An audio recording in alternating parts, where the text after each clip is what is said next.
Hello everyone and welcome to my channel. I'm the Bean and today I'm going to be showing you how to do a last minute curly updo. And I say it's last minute because the only thing we're going to be using is a small rubber band hair tie and some bobby pins. I see a lot of videos online of updos where people are using the bun makers or the special clips, and those are still great if you have those items, but if you don't want to spend money on them, or frankly you just don't have the time and you have to do a last minute updo, I'm going to show you how to do that. So we're going to start off taking a small section in the back. You don't want it all the way down at the nape, you kind of want it in the middle of the head, and you're going to just part it away. This section doesn't have to be perfect because nobody's going to see it. You just want to make sure that that part's clean enough that you don't have anything getting caught. And then we're going to take this small section and we're just going to do a simple braid. This is going to be so we have an anchor, because if we just start clipping up curls with bobby pins are only so strong. And if you're just clipping the bobby pins to the scalp and the other loose hair, it's not going to hold up too good. So we're going to braid this small section in the middle back of the hair. We're going to twist it up and pin it, and that way when we are pinning up the rest of the hair, we have something a little bit stronger to kind of anchor it to. And if you're not the best at braiding, you don't have to worry about it, because again, nobody's going to see this braid. It's just meant for an anchor. So once we get that braided towards the end, we're going to tie it off. Whatever little rubber band you have, doesn't matter what color, put that in. Now that we have that little section braided, we're just going to take and twist it up and put a pin in it. And again, doesn't have to be a perfect little twist. You just need to twist it around tight enough that when you pin it with the bobby pin, it stays in place and it stays strong enough that you can put in other pins as well. So you'll probably need to put in at least 2, maybe 3 bobby pins just to get it secure. And remember, this is going to be the anchor, so however you pin this up, it needs to be secure. If it seems like it's falling loose, just readjust, maybe add another pin, whatever you got to do, because if this part's loose and you're pinning in all the curls, then your whole style is just going to fall down. So it might take a couple bobby pins, but just make sure this is secure. And I know I'm using a clip at the top. I have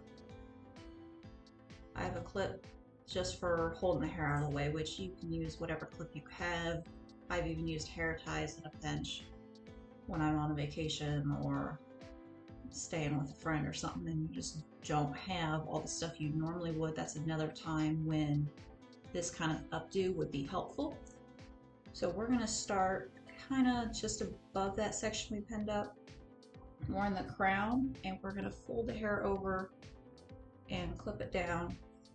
And this isn't an exact science per se, it's just more of a guideline. I typically start above the anchor just to make sure I have enough volume right there in the crown, and then I'm going to backcomb this section. Now that section before this that I pinned down, you can backcomb that as well. You can backcomb after this if you like a really high hairstyle. If you like lots of volume, you can absolutely backcomb more. I don't like to do a whole lot of backcombing, because once you take that style out, the more you backcomb, the more you gotta comb out. So typically I just do this one section right there at the crown to give it that little extra body. Gotta kind of calm down those wild ones that you get when you backcomb. And then we're going to take the next section and just kind of cover up that spot that you backcomb, make it look nice and smooth.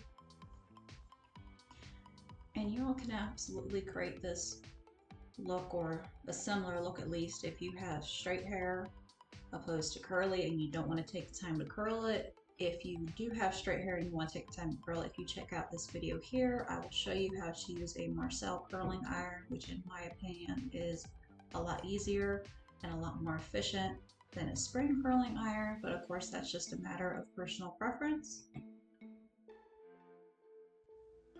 And here I'm taking a little bit of hair from the other side to try to cover up the section that we backcombed. And when you pin it, make sure you're pinning below that bump, because it is going to make it a little bit tighter to the head. Doesn't have to be perfect because we're going to try to cover that up too. almost everything we do at the beginning here is going to get covered up. And now that we got a good bump up top, we're going to come down to the bottom below the anchor, and we're going to grab some sections down there to pin. You don't want to pin the entire top up first and then move to the bottom, because then it's going to get bottom heavy. So we're going to take a couple sections underneath, and the great thing about this is it doesn't have to be perfect. It's going to turn out a little different every time, so it's got that unique look. We're just going to take sections that are manageable for whatever size bobby pin you have, and when you clip it up, you're going to leave some of those curls hanging out. So you're going to kind of twist the hair or flip it just a little bit so that you're pinning it up, but then those curls come up and then they flip down thanks to gravity. That way you can kind of see a little bit of the curls. And I would always recommend starting with the hair curly to do this style, because if you try to pin this up and then go back and add curls, then you're going to kind of pull it out along the way. I mean, you can definitely tweak the curls or just add a couple here and there, but to try to completely curl the hair after you pin it, it's going to be more trouble than it's worth. So definitely curl the hair first if that's the route you're going. Here I'm pulling back a couple more pieces from the front. I'm going to leave a couple pieces hanging in the front around the face, just to kind of frame the face. You don't have to. That's definitely optional. I personally like the look. It's a little bit long on this mannequin since she doesn't have any kind of face framing or anything, but that's okay. It still looks pretty cute in my opinion to have those pieces hanging around the face. Here is where you start being more conscious about where you're putting those bobby pins. One, you want to make sure you hide the bobby pins, and two, we want to kind of clip the hair up and fill out any holes. You can kind of see there's a section here where the hair doesn't seem to come out as far. So we're going to clip the hair a little bit above that section because that curl is going to hang down over it. And this is where this is a lot of fun, because you can just pick where those curls go. You can pick how it falls, and you can kind of just tailor it to your own needs or your own style. If you have it, you can even add in little pins or clips that have little jewels or pearls or whatever else you want. It's real easy to incorporate that kind of stuff into this hairstyle.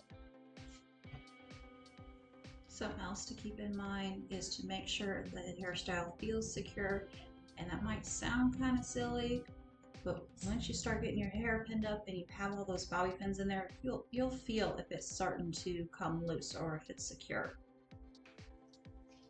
And there you have it, a quick and easy curly updo for any last minute event. If you enjoyed this video, please leave a comment, click like, and subscribe for more upcoming videos. Have a fabulous day.